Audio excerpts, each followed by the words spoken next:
আসসালামু আলাইকুম। কেমন আছেন আপনারা সবাই? আশা করি ভালো আছেন। আলহামদুলিল্লাহ, আমিও অনেক ভালো আছি। ফিরে এলাম আরেকটি নতুন রেসিপি নিয়ে আমার চ্যানেলে, আমার কিচেন থেকে। তাহলে চলুন আর দেরি না করে রেসিপির উপকরণগুলো দেখে নিই। আজকে আমি বানাবো টুনা ফিশ কাবাব। আর তার জন্য আমাদের প্রথমে লাগছে ছোলার ডাল সেদ্ধ করে রাখা। আমি এটা বেটে নিয়েছি, আর নিয়েছি একটি বড় সাইজের আলু ম্যাশ করে। আর ছোলার ডাল সেদ্ধ করার সময় আমি লবণ, হলুদ, মরিচ আর হালকা গরম মশলা আর সামান্য তেল দিয়ে আদা রসুন দিয়ে সেদ্ধ করে নিয়েছি। পরিমাপটা আসলে নিজের কাছে, তাই প্রত্যেকটা জিনিস স্বাদ মতো আন্দাজ মতো দিয়ে দিলেই হবে। আর নিয়েছি ব্রেড গ্রাম, আর নিয়েছি 3টে ডিম। একটা মাখানোর সময় দেব কাবাবে, আর 2টো ভাজার সময় লাগবে। আর নিয়েছি 1 কাপ পরিমাণ পেঁয়াজ বেরেস্তা। আর এখানে আছে ধনিয়া পাতা কুচি আর অল্প একটু পুদিনা পাতা কুচি, কাঁচামরিচ কুচি আর 3 ফালি লেবু। আর নিয়েছি কাবাব মশলা। এই কাবাব মশলাটা আমার ঘরে বানানো। আর এই কাবাব মশলার মধ্যে আছে কালো এলাচি, সাদা এলাচি, দারুচিনি, লবঙ্গ, সাদা গোলমরিচ, আর রয়েছে জিরা, সাদা জিরা আর শাহি জিরা। সবগুলো একসাথে আমি ব্লেন্ড করে গুঁড়ো করে নিয়েছি। আর সামান্য জয়ফল জায়ত্রী, খুবই সামান্য। এই মশলাটার কারণে কাবাবগুলোতে একটি আলাদা মাত্রা এনে নেয়। আর দেব স্বাদ মতো লবণ।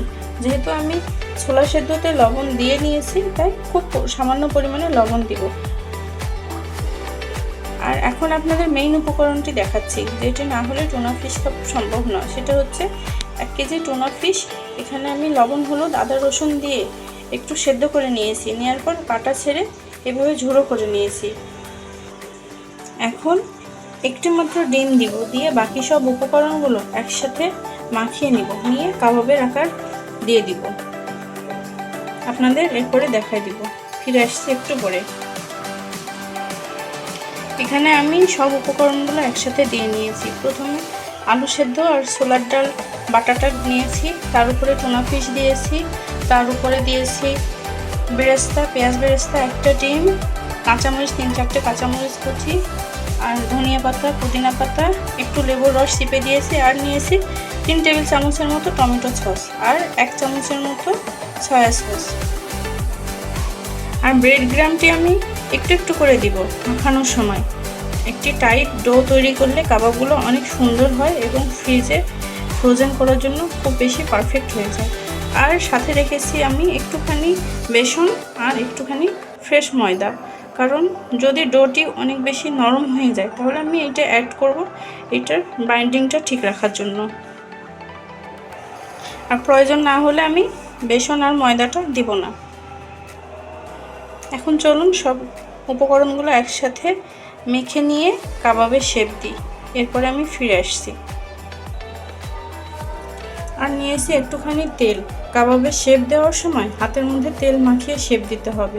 ঘি দিয়েও দেওয়া যায়, কিন্তু আমি ঘি ইউজ করব না। আর হাতে তেল মাখিয়ে শেপ দিলে হাতে লেগে যাবে না কাবাবগুলো। ফিরে এলাম সব উপকরণ দিয়ে একসাথে মাখানোর পর। আমার কাবাবের ডোটি ঠিক এরকম একটি টাইট ডো হয়েছে। আমার বেসন কিংবা ময়দা কোনোটাই লাগেনি, এমনিতেই টাইট হয়ে গিয়েছে।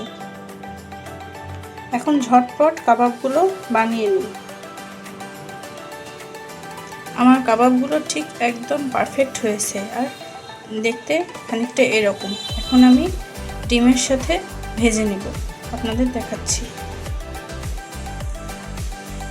আমি একটু লবণ দিয়ে একটি ডিম ফেটে নিয়েছি খুব ভালোভাবে কুসুম সহ। এখন কাবাবটি এর 2 পাশে কাবাবটি ওলট পালট করে মাখিয়ে আমি তাওয়ার মধ্যে দিয়ে দিব। আর আগে থেকে তাওয়াতে আমি তেল গরম করে রেখেছিলাম। এভাবে এক এক করে আমি সব কাবাবগুলো ডিমে চুবিয়ে ভেজে নিব। কাবাবটি আমার ভাজা হয়ে গেছে, দেখেন মাশাআল্লাহ অনেক সুন্দর হয়েছে, আর এতটুকু ভেঙে চুরে যায়নি। আর আমি গার্নিশের জন্য একটু কাঁচা পেঁয়াজ, শসা আর 2টো কাঁচা লঙ্কা ব্যবহার করেছি। আমার এই রেসিপিটি আপনাদের যদি ভালো লেগে থাকে অবশ্যই লাইক, কমেন্ট এবং সাবস্ক্রাইব করবেন আর শেয়ার করবেন, আর বেল আইকনটি প্রেস করে আমার পাশে থাকবেন। তবে এখন আসি, দেখা হবে আরেকটি নতুন দিনে নতুন রেসিপি নিয়ে। আর ততক্ষণ পর্যন্ত আপনাদের সবার সুস্থতা কামনা করে আল্লাহ হাফেজ।